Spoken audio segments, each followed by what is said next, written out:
Good morning সবাইকে। কেমন আছো সবাই? আমি তো ভালোই আছি।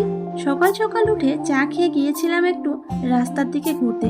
হঠাৎ চোখে পড়লো, বাহ, কচু গাছে কি সুন্দর সুন্দর কচু ফুল ফুটে আছে।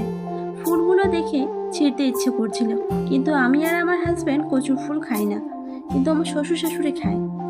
এখন তো মানুষ এগুলো শখের বশে খায়, শখ করে খায়, কিন্তু আগেকার দিনে অভাবে খেত।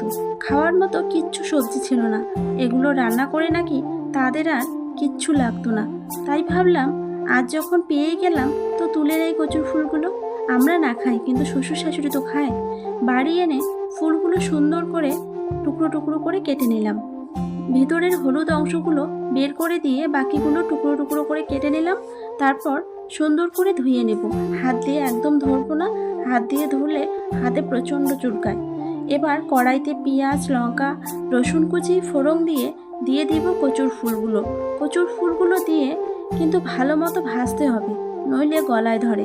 কেউ কেউ ভাপিয়ে রান্না করে, আর আমি ভেজে রান্না করছি। সেম কাজ, দুটোতেই গলায় ধরে না।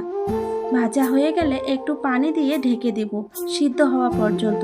বেশিক্ষণ টাইম লাগবে না সিদ্ধ হতে। ঢাকনা খুলে ভালো মতো কষিয়ে নামিয়ে নিব। খেতে কেমন হয়েছে জানি না, কিন্তু সেন্ট হেভি বের হয়েছে। যাই হোক, আজকে তবে আসি। সবাই ভালো থেকো, টাটা।